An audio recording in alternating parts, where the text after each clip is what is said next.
இன்னைக்கு அத்தியாயம் 2 வசனம் 83 86 வரைக்கும் பார்க்க இருக்கிறோம். இன்ஷா அல்லாஹ். ஏக இறைவனுடைய அன்பையும் அருளையும் வழிகாட்டுதலையும் என்றென்றும் வேண்டி விரும்பியவர்களாக நம்முடைய பயணம் இருக்கட்டுமா.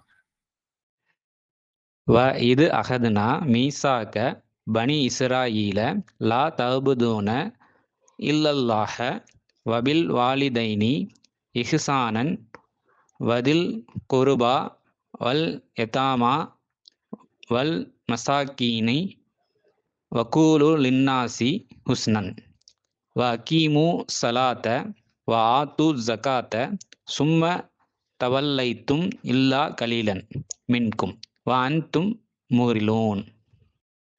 வ இது அகதுனா மீசாகக்கும் லா தஸ்ஃபிகூன திமாஅக்கும் வலா துஹ்ரிஜூன அன்ஃபுசக்கும் மின் தியாரிக்கும் சும்ம அக்ரர்தும் வ அன்தும் தஷ்ஹதூன். சும்ம அன்தும் ஹாஉலாஇ தக்துலூன அன்ஃபுசக்கும் வ துஹ்ரிஜூன ஃபரீகா மின்கும் மின் தியாரிஹிம் தலாஹரூன அலைஹிம் பில் இஸ்மி வ அல் உதுவானி வ இன் யஅத்துக்கும் உஸ்ரா துஃபாதுஹும் வஹுவ முஹர்ரமு அலைக்கும் இஹ்ராஜுஹும் வ அஃபதுமினூன பி பஹ்லி அல் கிதாபி வ தக்ஃபுரூன பி பஹ்லி ஃபமா ஜஸாஉ மன் யஃப்அலு தாலிக மின்கும் இல்லா ஹிஸியு ஃபில் ஹயாத்தி அத்துன்யா வ யௌமல் கியாமத்தி யுரத்தூன இலா அஷத்தில் அதாபின் வமா அல்லாஹு பி ஆஃபிலின் அம்மா தஅமலூன். உலாஇக அல்லதீன அஸ்தரஉல் ஹயாத்தத்துன்யா பில் ஆஹிரதி ஃபலா யுஹஃபஃபு அன்ஹும் அல் அதாபு வலாஹும் யுன்சரூன். இப்போ நம்ம வேர்ட் பை வேர்டு பார்த்துடலாம். வ இது அஹதுனா, அதாவது நாம் எடுத்ததாவது. என்ன எடுத்ததாவது? மீசாக்க அப்படின்னா ஒரு நம்பிக்கை வாக்குமூலம், இல்ல ஒரு உடன்படிக்கை, வாக்குறுதி அப்படின்ற நிறைய அர்த்தங்கள் அதுல அடங்கியிருக்கு. ஒன்றோடு ஒன்று தொடர்புடைய அர்த்தம் தான் இந்த மாதிரியான அர்த்தங்கள் அடங்கியிருக்கு மீசாக்க அப்படின்னு சொல்லிட்டு.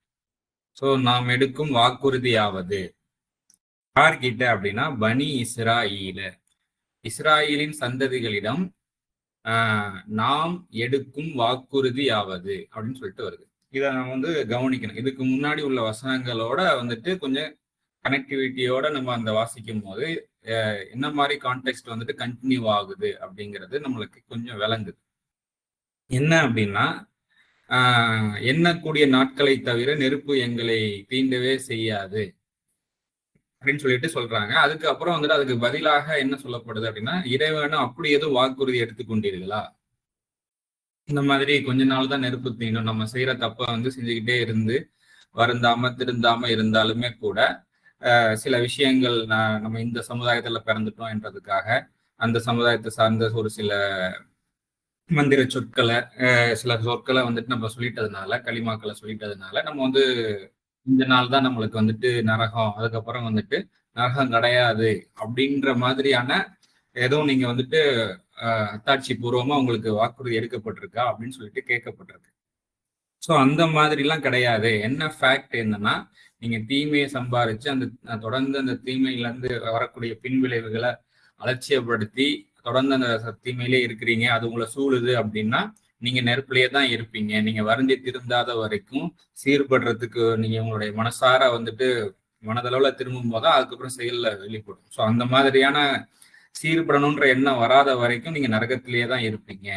ஸோ அந்த மாதிரி நெருக்கடி ஆகும்போது யார் நம்பிக்கை வைத்தவர்களாக செயல்களில் சீர்பட்டு வருகின்றார்களோ அத்தகையோர் அந்த தோட்ட வாழ்க்கையை நோக்கி உங்களுடைய பயணம் இருக்கும். ஸோ அதை நோக்கி எப்பவுமே நீங்க இருப்பீங்க. எப்பன்னா சீர்படணும், நம்பிக்கையோட தன்னுடைய செயல்களை சீர்படுத்திக்கணும் அப்படின்ற அந்த இன்டென்ஷனோட உங்களுடைய செயல்கள் இருக்கும்போது தான் வந்து நீங்க வந்துட்டு நெருப்பை விட்டு மீளக்கூடிய ஒரு வாய்ப்பு அமையும் அப்படிங்கிறது இங்க உணர்த்தப்படுது. ஸோ இப்போ உண்மையிலேயே என்ன உங்ககிட்ட இருக்கக்கூடிய வந்துட்டு ஒரு வாக்குமூலம் என்ன, நீங்க செய்ய வேண்டியது என்ன அப்படின்னு சொல்லிட்டு இறைவன் தரப்பிலிருந்து எடுக்கக்கூடிய ஒரு விஷயம் என்னன்னு சொல்லிட்டு இப்ப அதுக்கு அடுத்து வருது.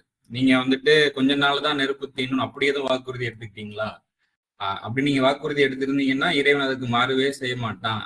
அப்படி இல்லாட்டி நீங்கள் அறியாதே இறைவன் மீது கூறுகின்றீர்களா அப்படின்னு சொல்லிட்டு இந்த இடத்துல நீங்க பாருங்க, நம்ம எப்படிப்பட்ட நம்ம கிட்ட இருந்து ஒரு வாக்குமூலம் வந்துட்டு சர்வ பரிபாலனை, நம்ம வந்து பரிபாலிக்கப்படுறோம். அந்த பரிபாலனையில எப்படிப்பட்ட ஒரு விஷயத்த நம்ம கிட்ட இருந்து எடுக்குது, நம்மளை அறியாமே நம்ம சொல்லுவோம் இல்லையா, ஏக இறைவனுக்கு நம்ம பயந்து ஆகணும் அப்படின்னு நம்ம சொல்றோம். ஸோ அப்படிப்பட்ட ஒரு வாக்குமூலத்தை வந்துட்டு நம்ம வாயிலிருந்து வர வைக்கப்படுது. ஸோ அந்த மாதிரியான விஷயம் தான் நம்ம கிட்ட வந்து எடுக்கப்படுதுன்னு சொல்லிட்டு இங்க ஒரு சில பாயிண்ட்ஸ் வந்துட்டு இப்ப இங்க வருது, அதை பார்ப்போம்.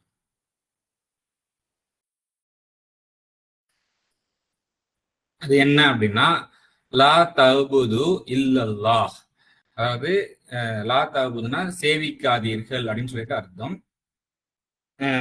யாருக்கு தவிர அப்படின்னா இல்லல்லாஹ், அல்லாவுக்கே தவிர, அதாவது சர்வத்தையும் பரிபாலிப்போன் எவனோ அவனுக்கே தவிர, அந்த இறை பேராற்றலுக்கே தவிர உங்களுடைய சேவிப்பு இருக்க வேண்டாம், உங்களுடைய சர்வீஸ் இருக்க வேண்டாம். அதாவது இறை தர்மம், அறம், அதற்கு எதிரான வந்துட்டு உங்களுடைய செயல்பாடுகள் அமைய வேண்டாம் அப்படிங்கிறது தான் இங்க சொல்லப்படுது.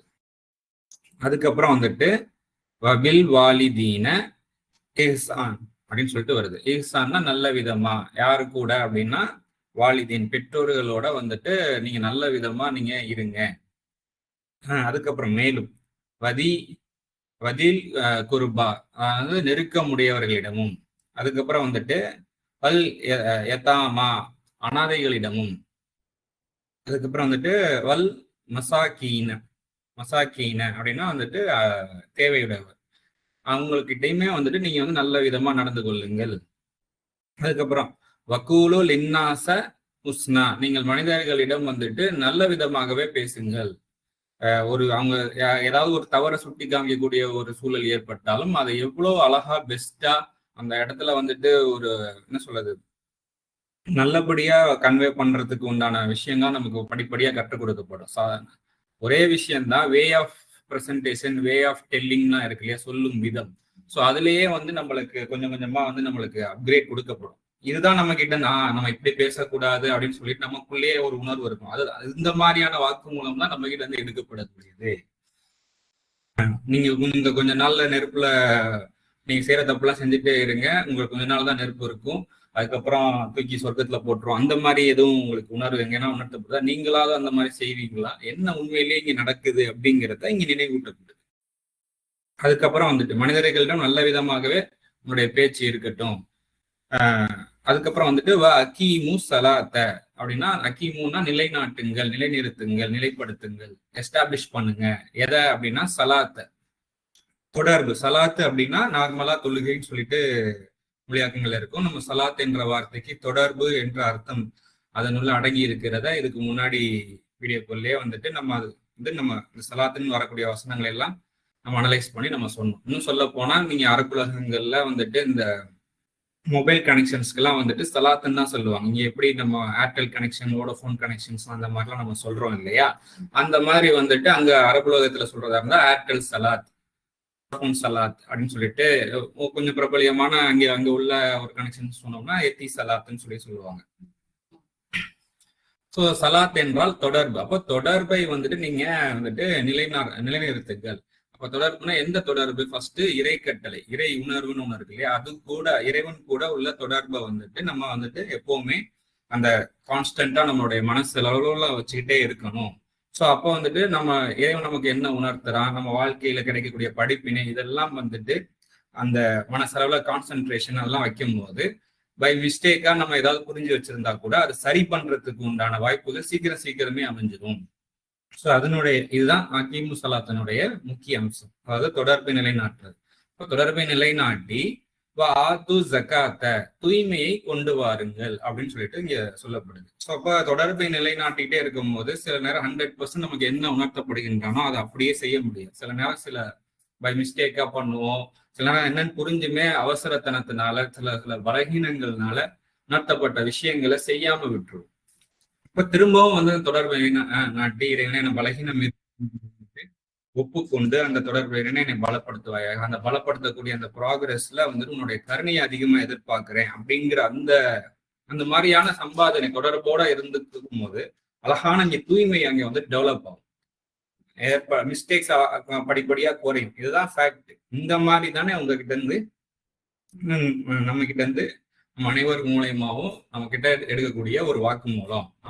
வெளியே போய் ஒரு யார்கிட்டையும் நம்ம இது சொல்லிக்கிட்டு இருக்கிறது வந்துட்டு குறைவுதான். நமக்குள்ளேயே இந்த உணர்வு வந்துட்டு சொல்லுவோம். பிறகு சும்மா இத பல பேர் சொல்லிட்டு நிறைய நம்மளே நான் சொல்லிட்டு திருப்பி அந்த எதெல்லாம் பண்ண மாட்டேன் அப்படின்னு சொன்னப்போ அது பண்ணுவோம், இதெல்லாம் செய்வேன் அப்படின்னு சொன்னோமோ அதை செய்யாம இருப்போம். ஸோ அந்த மாதிரியான தன்மைகளும் இருக்கு அப்படிங்கிறது இங்க நினைவூட்டப்படுது. சும்மா பிறகு தவல்லைத்தும் இல்லா கலீலா, சிலரை தவிர நீங்க வந்துட்டு புறக்கணித்து விடுகின்றீர்கள்.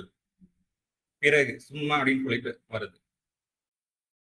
இல்லா கலீலா மின்கும், உங்களில் சிலரை தவிர நீங்க வந்துட்டு புறக்கணித்து விடுகின்றீர்கள். இந்த மாதிரி நீங்க உணர்த்தப்பட்டு நீங்களும் மனசார சொல்லியும் அதுக்கப்புறம் நீங்க வந்து புறக்கணித்து விடுகின்றீர்கள் அப்படின்ற ஒரு விஷயம் சொல்லப்படுது. அதுக்கப்புறம் அன்தும் முகரிலும் அப்படின்னு சொல்லிட்டு வருது. நீங்கள் வந்து விலகுபவர்களாக உள்ளீர்கள், விலகிச் செல்பவர்களாக உள்ளீர்கள் அப்படின்னு சொல்லப்படுது. படிச்ச உடனே நம்மளுக்கு வந்துட்டு ஆமா உண்மையிலேயே நம்ம இந்த மாதிரி சில செயல்கள்லாம் இந்த விஷயம் ஒரு சில விஷயம் இனிமேட்டு இதுனா நம்ம பண்ணக்கூடாதுன்னு நம்ம மனசார சொல்லிட்டோம். திருப்பி அதே விஷயத்த நம்ம பண்றதும் உண்டு. இதெல்லாம் ஞாபகப்படுத்தப்படுது. அப்ப அது வந்து ரொம்ப ஒரு இறை அதிருப்தியை ஏற்படுத்தக்கூடிய ஒரு செயல்தாங்கிறதும் நல்லா நினைவூட்டப்படுது. இப்ப இந்த இடத்துல என்ன பிரார்த்தனை, இந்த மாதிரியான உன்னுடைய அதிருப்திக்கு உள்ளாகக்கூடிய செயல்களிலிருந்து நான் பாதுகாப்பு தேடுறேன். ஒண்ணுக்கும் ஒரு வரையறை ஒரு லிமிட்னு ஒண்ணு இருக்கும். நார்மலா இப்ப வந்துட்டு பெற்றோர்கள் பிள்ளைகள் கிட்ட வந்துட்டு ஒரு சில விஷயம் பண்ணக்கூடாதுன்னு சொல்லுவாங்க. பட் அந்த விஷயத்த வந்துட்டு பண்ண உடனேயே வந்துட்டு அடி திட்டுலாம் அவ்வளவு, அதுக்குன்னு ஒரு லிமிட் வச்சிருப்போம் நம்ம பெரியவங்க. ஸோ அந்த லிமிட்டை தாண்டும் போது தான் கொஞ்சம் ஓவரா கோபம் வரும், அடி விழும். ஏன்னா அந்த லிமிட்டை தாண்டும் போது அந்த கிட்ஸுக்கே அந்த பசங்களுக்கே பிரச்சனை தான். அந்த வீணா வந்துட்டு உனக்கு நிறைய டேமேஜ் பண்ணிட்டு எங்களுக்கும் பிரச்சனையாக்கி விடுற சுத்தி இருக்கிறவங்களுக்கும் சொல்லிட்டு அவங்க மேல வந்துட்டு நம்ம கோவப்படும். ஸோ அந்த மாதிரி ஒரு சில விஷயங்கள் வந்து நம்ம மேல ரெஸ்ட்ரிக்ஷன் பண்ணப்படும். இருந்தாலும் அதன் மேல ஒரு சில விஷயங்கள் ஆர்வத்தினால வந்துட்டு பலவீனத்தினாலேயும் வந்துட்டு ஒரு சின்ன ஒரு எக்ஸ்ட்ரா ஒன்றும் இல்லை, அவசரப்பட்டு வார்த்தையில விடக்கூடாது அப்படிங்கும்போது 1-2 வார்த்தை தவறி வந்துருச்சு. ஆனா அது வந்தவனே உணர்த்தப்பட்டுரும். அதையும் தாண்டி நம்ம போயிடக்கூடாது, அந்த 1-2 வார்த்தை வர்றது கூட வர வேண்டாம் அப்படின்ற அந்த விஷயம்லாம் இங்க வந்து நம்மளுக்கு விருப்பமா இன்னும் அழுத்தமா வந்துட்டு நினைவூட்டப்படுது. அப்ப அந்த விருப்பத்துல நல்ல விருப்பத்துல நம்ம கவனத்தை குவிக்கும் போது அது ஆட்டோமேட்டிக்கா செயலாக்கத்துல பிரதிபலிக்க ஆரம்பிக்கும் அப்படிங்கிறதும் இங்க உணர்த்தப்படுது.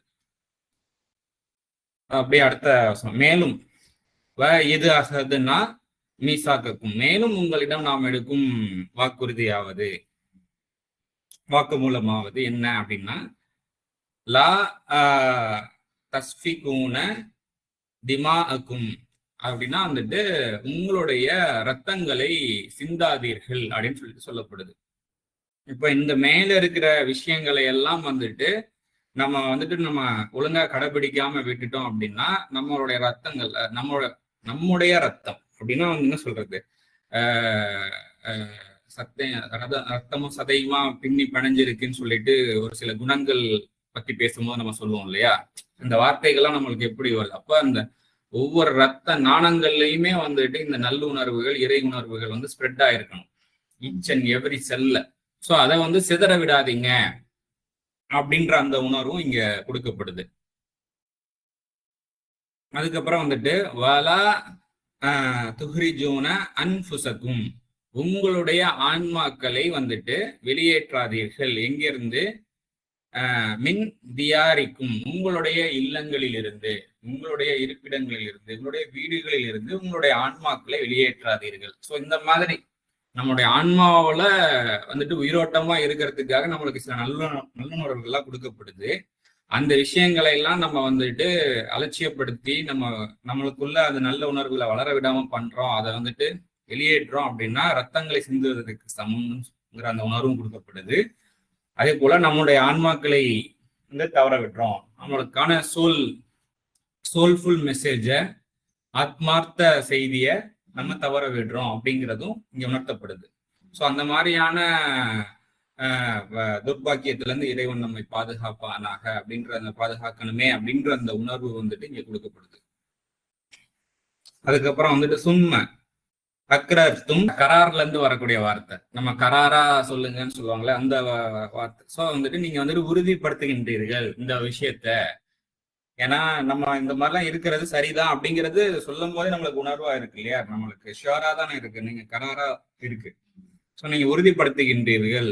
வா அன்தும் தஷ்ஹதுன், நீங்கள் அதுக்கு வந்துட்டு சான்றாகவும் இருக்கின்றீர்கள். நம்மளுக்கு ஆன்மா ரீதியா ஒரு விஷயத்த நமக்குள்ள ஒரு செயல்பட்டுக்கிட்டு இருக்கும் போது அதற்கு எதிராக யாராவது சொன்னாங்க, சோல்ஃபுல்லா நம்ம ஒரு விஷயம் நம்ம செஞ்சுட்டு இருப்போம், அது பிறருக்கு இடையூறாகவும் இருக்காது, நல்ல விஷயமாவும் இருக்கும். ஆனாலும் சில யாராவது வந்து அதுக்கு தடை செய்யும் போது நம்மளுக்கு அது பிடிக்காது. அப்போ அதே போலதான் நீங்களும் நடந்துக்கணும் மித்தவங்க கிட்ட அப்படிங்கிற ஒரு விஷயம்லாம் இங்க உணர்த்தப்படுது. ஸோ நீங்களே சான்றாக இருக்கின்றீர்கள். அதே போல மித்தவங்க ஒரு பெற்றோர்களா இருக்கக்கூடியவர்கள் இருக்கிறோம் அப்படின்னா பிள்ளைகள் வந்து ஒரு சில விஷயம் விரும்புவாங்க. அந்த விருப்பம் வந்துட்டு சரியான விருப்பமா இருக்கும் பொழுது அதற்கு உண்டான சோர்ஸ்களை தான் வந்துட்டு அவங்களுக்கு எப்படிலாம் நமக்கு வசப்படுத்தி கொடுக்கறதுக்கு நம்மளுக்கு இறைவன் தெம்பு கொடுத்துருக்காங்க, அதை தான் கொடுக்கணும். ஆனா அவங்க விருப்பத்துக்கு ஒண்ணு வச்சுக்கிட்டு இருக்கும் போது நம்ம வேற ஒரு விருப்பத்தை அவங்க கிட்ட திணிக்கும் போது அங்கதான் வந்துட்டு அங்க பிரச்சனை, கான்ஃபிளிக்ட் எல்லாம் ஏற்படும். ஸோ அப்ப அவங்களுக்குள்ளான ஒரு ஸ்கில் என்ன, எதை நோக்கி அவங்க பயணிக்கிறாங்க, ஸோ அந்த ஸ்கில்ல இறைவன் காட்டி தந்த வழியில எப்படி அழகான தர்மத்தின் அடிப்படையில, அறத்தின் அடிப்படையில மேன்மைப்படுத்தலாம் அப்படிதான் நம்ம நினைக்கணுமே தவிர அதை வந்து சிதைக்க கூடாது. அவங்களுடைய ஆன்மா மெசேஜை வந்துட்டு அங்கிருந்து வெளியேற்றோம் அப்படின்னா அது வந்துட்டு அங்க சமாதானம் குலையுது, சீர்கிடுது. தொடர்ந்து வாசிப்போம். 85வது வசனம். சும்மா பிறகு, இன்னும் நீங்க என்ன பண்றீங்க அப்படின்னு, சும்மா அன்தும் ஹாஉலாஇ அப்படின்னு சொல்லிட்டு வருது. அதாவது பிறகு நீங்கள் இவைகளை அப்படின்னு சொல்லிட்டு வருது. அன்தும்னா நீங்கள், இவைகளை அப்படின்னு சொல்லலாம், இவர்கள்னு சொல்லலாம். பேஸ்ட் ஆன் கான்டெக்ட் தான். இந்த இடத்துல இவைகள் அப்படின்னு சொல்லிட்டு போடும்போது ஒரு கனெக்டிவிட்டியா இருக்கு. கான்டெக்ட் வந்துட்டு ஒரு கரெக்டா உட்காருது வாசகம். அப்படி என்னங்கிறத பார்ப்போம். இவைகளை, அதுக்கப்புறம் வந்துட்டு தக்துலூன அன்ஃபுசக்கும், உங்கள் ஆன்மாக்களை மாய்க்கின்றீர்கள். அதாவது இந்த மாதிரியான விஷயங்களை, அதாவது உங்களுடைய ஆன்மாக்களை நீங்கள் மாய்க்கின்றீர்கள். எதன் மூலமானா அதற்கு மாற்றமாக நம்ம செயல்படும் பொழுது, இவைகள்ங்கும் போது இதுக்கு மேல சொல்லப்பட்ட விஷயங்கள் அதையெல்லாம் வந்துட்டு நீங்க வந்துட்டு வெளியேற்றது மூலயமா நீங்க வந்துட்டு உங்களுடைய ஆன்மாக்கள் வந்துட்டு சிதைகின்றது அப்படிங்கிறது இங்க நினைவூட்டப்படுது. ஃபரீகா மின்கும், உங்களில் ஒரு வகுப்பாரை மின் தியாரிஹிம், அவர்களுடைய வீடுகளில் இருந்து வெளியேற்றுகின்றீர்கள். துஹ்ரிஜூனா வெளியேற்றுதல், ஃபரீகானா அப்படின்னு ஒரு வகுப்பாரை, மின்கும்னா உங்களில் ஒரு வகுப்பாரை, மின் தியாரிஹிம் உங்களுடைய இல்லங்களில் இருந்து, அவங்களுடைய இருப்பிலிருந்து வேற சைடு வந்துட்டு நீங்க தள்ளி விடுறீங்க. அதுல தலாஹரூன அலைஹிம் அப்படின்னா அதுக்கு அலைஹிம் பில் இஸ்மி அப்படின்னு சொல்லிட்டு வருது. அதர்மத்தை கொண்டு, பாவத்தை கொண்டு அவற்றின் மீது வந்துட்டு நீங்க வந்துட்டு பின்புலமாக இருக்கின்றீர்கள். ஒருத்தருக்கு ஒருத்தர் வந்துட்டு, அதாவது இந்த மாதிரி அசத்தியமான வகையில செயல்படுறதுக்கு ஒருத்தருக்கு ஒருத்தர் சப்போர்ட்டாவும் இருந்துக்கிறீங்க. உதுவானி, இன்னும் வரம் மீறுவதற்கும். அதுக்கப்புறம் வந்துட்டு உஸ்ரா இந்த வார்த்தைகளும் நம்ம கவனத்துல எடுத்துக்கிடணும். உஸ்ரா அப்படிங்கிறது வந்துட்டு இந்த இதுல வரக்கூடிய எழுத்துக்களும் இஸ்ராயல்ன்ற அந்த வார்த்தையில வரக்கூடிய எழுத்துக்களும் வந்துட்டு கொஞ்சம் சிமிலரா இருக்கு இல்லையா? சோ அப்ப இந்த ரெண்டு வார்த்தைக்குள்ள இருக்கக்கூடிய அர்த்தங்கள் வந்து கொஞ்சம் அதுக்குள்ள இஸ்ராயலுக்குள்ளையும் இந்த இஸ்ராக்குள்ளையும் ஒரே சிமிலரான அர்த்தமும் உள்ள அடங்கி இருக்கும் அப்படின்ற ஒரு உணர்வு இங்க கொடுக்கப்படுது. இப்ப இஸ்ராயில் அப்படின்னு இருக்க இடத்துல இப்ப கேப்டிவ்ஸ்னா வந்துட்டு சிறைப்பட்டவர்கள், அகதிகள், இல்ல லிமிட்டடான சுதந்திரம் கொடுக்கப்பட்டவர்கள், அந்த மாதிரியான நிலையில இருப்பாங்க இல்லையா? ஸோ அந்த மாதிரியான அர்த்தமும் இஸ்ராயேல் என்ற வார்த்தைக்குள்ள அடங்கியிருக்கு. இப்ப நாமளே வந்துட்டு லிமிட்டடான சுதந்திரம் குறைவா கொடுக்கப்பட்டு இருக்கும் போது நாம ஏன் அந்த லெவலுக்கு ஆனானோம், சிறைப்பட்டவர்களாக ஒரு அகதிகள் ரேஞ்சுக்கு ஆனோம் அப்படிங்கிறது நமக்கு நம்மளுடைய அறியாமை, நம்மளுடைய செயல்கள் உள்ள குறைபாடுகள்னால அந்த நிலைக்கு வந்திருக்கும். அதுல இருந்து எப்படி மீள்றது, அழகான நல்ல நிலைக்கு எப்படி வர்றது, இறைவனுடைய பொருத்தத்துல நல்ல வாழ்க்கைக்கு எப்படி வர்றதுன்னா மேல நம்மளுக்கு உணர்த்தப்பட்டுச்சு. ஸோ அப்போ அந்த மாதிரியாக செயல்படணும். அப்போ நம்ம அதே போல நம்ம சில பேருக்கு நம்ம வந்துட்டு கொஞ்சம் எடுத்து சொல்லக்கூடிய லெவல்ல நம்மளை வச்சிருப்பான். எல்லாருக்கும் சொல்ல முடியாதுனாலும் நம்ம கீழே ஒரு சில பேர் இருப்பாங்க. ஸோ அவங்களுடைய சோலை வந்து உயிரோட்ட நிலைக்கு கொண்டு வரக்கூடிய வகையில நம்முடைய செயல்பாடுகள் அங்க இருக்கும். நம்ம ஒரு படி மேல இருக்கோங்கிற பேர்ல நம்ம ஆளுமை பண்ணி அவங்களுடைய மனசை வந்து நம்ம சிதைச்சிடக்கூடாது, அவங்களுடைய நப்சை வந்துட்டு சிதைச்சிடக்கூடாது. ஸோ அப்போ அந்த மாதிரி சிதைக்காதீங்கன்னு சொன்னதுக்கு அப்புறம் அவங்க சிதைச்சிடுறீங்க, நீங்க அவங்க வெளியேற்றிடுறீங்க. திருப்பி வந்து வெளியேற்றுறது அப்படின்னா ஒரு எக்ஸாம்பிளோட நம்ம இங்க எடுத்துக்கலாம். அதாவது ஒருத்தனுக்கு ஒரு விஷயம் விருப்பமா இருக்குது, அதுல நல்லா ஸ்கில்ஃபுல்லா வர்றான். அந்த விஷயத்த அவனை செய்ய விடாம வேறொரு விஷயத்த அவனுக்கு செய்ய சொல்லி வற்புறுத்தி அதுக்கு எவ்வளவு நாளும் செலவு பண்ணுவாங்க. ஸோ அந்த விஷயத்த செய்ய சொல்லும் போது அதுல வந்து நஷ்டம் அடைஞ்சு திடீர்னு வந்து நிற்பான். ஆனா அவனுக்கு வந்து வராது, பிடிக்கவும் செய்யாது, வேற ஒரு விஷயத்துல அவனுக்கு விருப்பமா இருக்கும், அதை நல்லபடியா பண்ணணுமே, இங்க வந்து மாட்டிக்கிட்டோமே, இதை செய்ய வேண்டி இருக்குதே அப்படின்னு சொல்லிட்டு நம்மளால விருப்பத்தை செயல்படுத்த முடியலையே, அவங்க வந்து நம்மள பண்றாங்களே அப்படின்ற அடிப்படையில அதுல ஃபெயிலியர் ஆவாங்க. அப்படி வந்தாங்கன்னா அதுக்கு வந்து நீங்க இழப்பீடு கொடுக்குறீங்க, அதுக்கு வந்துட்டு சரி கட்ட பாக்குறீங்க, அவங்களுடைய அப்படிதான் இங்க வருது. அதாவது இன் எல்துக்கும் உசுரா, உங்களிடம் வந்துட்டு அகதிகளாக சிறைப்பட்டவர்களாக உங்களிடம் வந்தால் துஃபாதுஹும், நீங்க அதுக்கு வந்துட்டு இழப்பீடு செய்கின்றீர்கள். வஹுவ முஹர்ரம் அலைக்கும் இஹ்ராஜுக்கும் அப்படின்னு சொல்லிட்டு வருது. அவர்களை வெளியேற்றுதலே வந்துட்டு உங்கள் மீது வந்து கட்டுப்பாடு இருக்குது, ரெஸ்ட்ரிக்ஷன் இருக்குது. அவங்க ஒரு சில விஷயம் பண்ணாங்கன்னா வெளியேற்றலாம். தவறான விஷயங்கள், அந்த மாதிரியான விஷயங்கள், வரவு மீறலான விஷயங்கள் இருக்குன்னா நீ இந்த இடத்துல இருக்காதுன்னு சொல்லிட்டு அப்பதான் இந்த வெளியேற்றுவதற்கு உண்டான அனுமதி இருக்குது. இந்த மாதிரி கட்டுப்பாடுகள் நமக்கு இருக்குது. முஹர்ரம்னா ரெஸ்ட்ரிக்ஷன். ஸோ அந்த மாதிரி இல்லாம நார்மலா நியாயமான ஒரு விஷயங்கள் இருக்கும் பொழுதே அதை நீங்க வந்துட்டு அதை கருத்துல எடுத்துக்கொள்ளாம நம்ம வந்துட்டு வரம் மீறி அநியாயமா வந்துட்டு அவங்களுடைய நப்சுகளை சிதைக்கிறோம் அப்படின்னா அது வந்து மிகவும் தவறு. அதன் மூலயமா சிதைச்சு விட்டுட்டு அதன் மூலமா ஏற்படுற நஷ்டத்துக்கு அதுக்கப்புறம் நீங்க வந்துட்டு இழப்பீடு இந்த மாதிரி பண்ண வேண்டாம் அப்படின்ற அந்த உணர்வும் இங்க கொடுக்கப்படுது. அதுக்கப்புறம் சொல்லப்படுது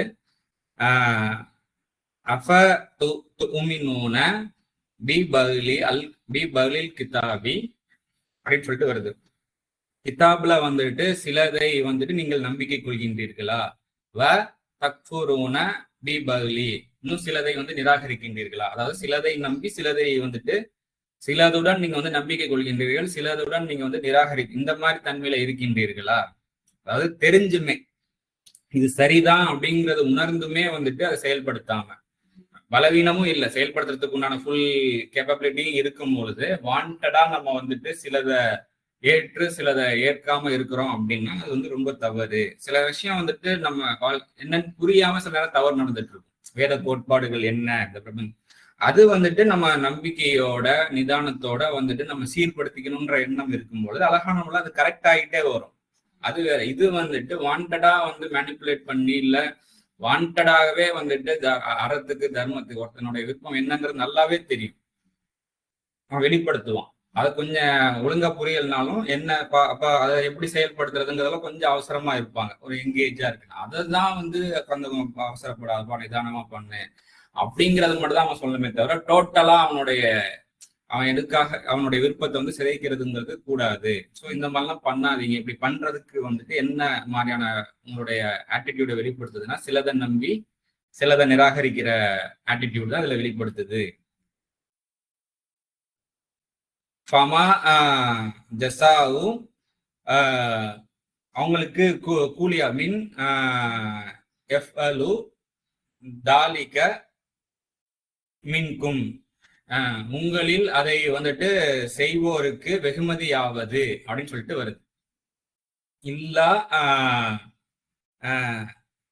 ஹிஸ்யூ ஃபில் ஹயாத்தி ஹயாத்தி அத்துன்யா, அதாவது இந்த இம்மை வாழ்வில் இழிவை தவிர உங்களில் அதை செய்வோருக்கு கூலியானது இல்லை. இதை நம்ம ஒட்டுமொத்தமா வசனம் வாசிக்கும் நம்மளுக்கு தெளிவா விளங்கும். நம்ம ஃபர்ஸ்ட் வேர்ட் பை வேர்ட் இப்போ நம்ம பார்த்துக்கிட்டே வர்றோம். அதாவது யார் அந்த மாதிரி செய்யறாங்களோ அவங்களுக்கு இந்த இம்மை வாழ்வுல இழிவு தான் தொடர்ந்து. ஏன்னா நம்ம ஒருத்தனோட விருப்பத்தை நம்ம சிதைக்கும் பொழுது அவன்கிட்ட நம்மளுக்கு நல்ல பேர் வராது. நம்ம ஏதோ இப்ப ஆளுமை பெற்ற மாதிரி இருக்கும். அவன் மனசளவுல நம்மள இழிவாதான் நினைச்சிட்டு இருப்பான். இன்னும் ஒரு கட்டத்துல எப்படி இருந்தாலும் அவனுடைய எதுக்காக படைக்கப்பட்டோம் அதை நோக்கிதான் பரிபாலனை நடந்துட்டே இருக்கும். ஒரு கட்டத்துல அதன் பக்கம் நகர்த்தப்பட்டு அதுல வெற்றி அடையும் பொழுது இன்னும் நம்ம இழிவாகும். ஸோ அந்த மாதிரி இதெல்லாம் நம்ம ரொம்ப நல்ல விஷயங்களை இன்னும் வார்னிங்ஸை இங்க நினைவூட்டுது. இதெல்லாம் ஃபேக்ட் தான். ஆனா மறந்த நிலையில நம்ம செயல்படுவோம். மீண்டும் மீண்டும் இதை நினைவுபடுத்தும் பொழுது இறை கோட்பாடுக்கு உட்பட்டு இறைவன் காட்டி தந்த வழியில நம்ம செயல்படுறதுக்கு இன்னும் அழகா நம்மளை ஃபார்ம் பண்ணி கொண்டு வருது. அல்ஹம்துலில்லாஹி ரப்பில் ஆலமீன். எல்லா புகழும் அகிலங்களை பரிபாலித்துக் கொண்டிருக்கும் அந்த இறைவனுக்கே என்ற அந்த உணர்வு இங்க கொடுக்கப்படும். இன்னும் யௌமல் கியாமத்தி அப்படின்னு சொல்லிட்டு வருது. யௌமல் கியாமத்தி அப்படின்னா கியாமா அப்படின்னா நிலை பெறுறது, கான்ஸ்டன்ட். அப்ப இந்த மாதிரியான சில தீய குணங்கள்லாம் இருக்கு இல்லையா, அது நம்ம கிட்ட நிலை பெறக்கூடிய அளவுல நம்முடைய நாட்கள் அமையுது. யௌமல் கியாமத்தி அந்த மாதிரி அமையுது அப்படின்னா இலா அஷத்தில் அதாபி, கடுமையான தண்டனையின்பால் நீங்க திருப்பப்படுவீர்கள் அப்படின்றது. அப்பப்ப லேசா பலகீனத்தினால சிலவரோட விருப்பத்துக்கு மாற்றமா நம்ம செயல்படும். அதுக்கப்புறம் என்னன்னு தெரிஞ்சு கரெக்ட் பண்ணிக்கிறதெல்லாம் இருக்கும். அந்த மாதிரி எல்லாம் பண்ணாம தொடர்ந்து அந்த விஷயம் இறை தர்மத்துக்கு எதிரா சமாதானத்துக்கு எதிராக செயல்றது நம்முடைய நாட்கள்ல நிலை பெறுது. யௌமல் நிலை பெறக்கூடிய லெவல்ல நம்ம போயிட்டு இருக்கிறோம் அப்படின்னா கடுமையான தண்டனையின்பால் நீங்க திருப்பப்படுவீர்கள். இலா அஷத்தில் அதாப் அமா அல்லாஹு பில் ஆஃபிலின் அம்மா தகமலும் அப்படின்னா நீங்கள் செயல்படுவதை விட்டும் அலட்சியமாக அல்லது கவனமற்றவனாக இறைவன் இல்லை. எல்லாத்தையும் நீங்க கண்காணிக்கப்பட்டு இருக்கீங்க, கண்காணிக்கப்பட்டு இருக்கோம் ஏக இறைவனால் அப்படின்னு சொல்லிட்டு நினைவூட்டப்படுது. அதுக்கப்புறம் உலாயிக்க அல்லதீன, அத்தகைய அவர்கள் இந்த மாதிரி அவங்க செயல்படுறாங்க இல்லையா. இந்த மாதிரி செயல்படும் போது ஏதாவது ஒரு சின்ன ஒரு லாபத்தை மைண்ட்ல வச்சுதான் இந்த மாதிரி மீறது. லாபமே இல்லாம மனிதன் எந்த ஒரு விஷயத்தையும் செய்ய மாட்டான். ஸோ அதுல நீடிச்ச லாபத்தை தவற விடுறதுதான் இங்க, அதுதான் இங்க சொல்லப்படுது. அல்லதின் அத்தகைய அவர்கள் அஸ்தரவு பரிமாற்றிக் கொள்கிறார்கள் அல்லது பரிவர்த்தனை செய்து கொள்கின்றார்கள், எக்ஸ்சேஞ்ச் பண்ணிக்கிறாங்க. என்ன அப்படின்னா அல் ஹயாத் அத்துன்யா, இம்மை வாழ்வை.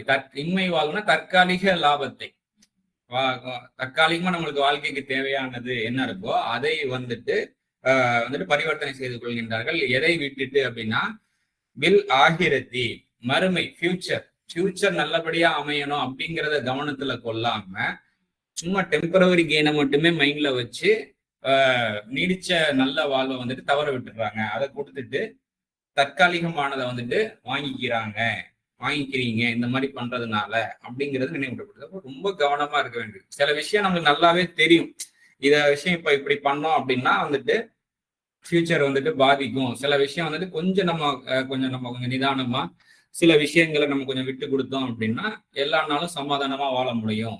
அதுக்காக இம்மை வாழ்வு நெருக்கடியா மிக்க வாழ்வு இல்லை. கொஞ்சம் கொஞ்சமா நம்ம நம்முடைய அழகான ஒரு ரெஸ்ட்ரிக்ஷன்ல, அழகிய கட்டுப்பாடுகள்ல நம்ம ஒரு டிசிப்ளினோட நம்ம டெவலப் பண்ணி வரும்போது இப்ப நம்ம சில விஷயங்கள் அனுபவிக்காம நல்ல சுகமான விஷயங்கள், நல்ல அமைதியான விஷயங்கள் கொஞ்சம் நம்ம ஹோல்ட் பண்ணி ரொம்ப ஆவேசப்படாம இருக்கும்போது அது ஃபியூச்சர்ல நமக்காக காத்துட்டு இருக்கும். இந்த மாதிரி நிறைய நம்ம அனுப்பி விட்டுட்டு முற்படுத்திக்கிட்டே இருக்கும்போது நிறைய வந்துடும் ஃபியூச்சர்ல. அப்ப வரக்கூடிய காலங்கள்ல டூ மச் ரெஸ்ட்ரிக்ஷன் நமக்கு இருக்காது. நம்முடைய உலகம் ரொம்ப விசாலமா ஆயிரும். அதே போல சுதந்திரமும் இன்க்ரீஸ் ஆகும். சில சைடுகள்ல உள்ள கட்டுப்பாடுகளும் குறையும் அப்படிங்கிற உணர்வும் கொடுக்கப்படுது இல்லையா. இந்த மாதிரி நம்மளுடைய செயல்பாடுகள் இருக்கணும். இம்மையும் மறுமையும் பெஸ்டா அமையக்கூடிய வகையில வெறுமன இன்மையை மட்டுமே, அதாவது தற்காலிகத்தை மட்டுமே கருத்துல கொள்ற மாதிரியான செயல் தான் வந்துட்டு மேல இருக்கிறபடி உங்க ஆன்மாக்களை சிதைக்கிறது, பிறருடைய ஆன்மாக்களை சிதைக்கிறது, நம்ம எல்லாம் பண்ணீங்கன்னா தற்காலிக லாபத்தை ஏதோ ஒரு நீங்க பெருசு, நாங்க தான் பெரிய ஆளு அப்படின்றது அந்த தருணத்துக்கு வேணா வெளிப்படுத்துமே தவிர நீடிச்ச சொல்யூஷன் கொடுக்காது அப்படிங்கிறது இங்க உணர்த்தப்படுது. அந்த மாதிரி நீங்க வந்து நிலை பெறுது, உங்களுடைய ஆட்டிடியூட் நிலை பெறுது அப்படின்னா என்ன ஆகும்னா வந்துட்டு ஃபலா அன்ஹும், உங்களை விட்டு லேசாக்கப்பட மாட்டாது. என்னது அப்படின்னா அதாபு. ஸோ நீங்க வந்து தொடர்ந்து தவறான விஷயத்தையே செஞ்சுக்கிட்டு இருக்கீங்கன்னா இருக்க இருக்க நெருக்கடி வந்துட்டு அதிகமாகுமே தவிர லேசாகாது அப்படின்னு சொல்லப்படுது. வலாஹும் இன்சரும், அதாவது அதிகமாக அதிகமாக உங்களுக்கு உதவி செய்யக்கூடியவர்கள்லாம் குறைஞ்சிட்டே போயிடுவாங்க, இல்லாம போயிடுவாங்க. ஐயோ இவனுக்கு உதவி செஞ்சா நம்மளும் வந்து மாட்டிக்கிடுவோம், இருக்க இருக்க பிரச்சனை ஜாஸ்தி ஆயிட்டு தான் வருது அப்படிங்கிற ஒரு விஷயம் வெளிப்பட ஆரம்பிச்சிருச்சு அப்படின்னா உங்களுக்கு உதவியும் நீங்கள் பெற்றுக்கொள்ள மாட்டீங்க. எப்போ உங்களுக்கு உதவி கிடைக்கும் அப்படின்னா எப்ப மனதளவுல நம்ம சீர்படணும்ன்ற எண்ணம் வருதோ, நம்பிக்கையோட நம்ம செயல்களை கொஞ்சம் கொஞ்சம் உடனே சீர்படுத்த முடியாட்டினாலும் மனதளவுலையாவது சீர்படுத்திக்கணுங்கிற எண்ணத்தை கொஞ்சம் கொஞ்சமா விதைச்சு என்னென்ன அங்க சாத்தியம் இருக்கோ அந்தந்த அளவுல கொஞ்சம் கொஞ்சமா சீர்பட்டு வரும்போது தான் நீங்க கொஞ்சம் கொஞ்சமா உதவிய பெற ஆரம்பிப்பீங்க பல்வேறு வழிகள்ல அப்படின்னு சொல்லிட்டு இங்க உணர்த்தப்படுது. இந்த ஹோல் வசனம் இப்ப நம்ம வாசிப்போம்.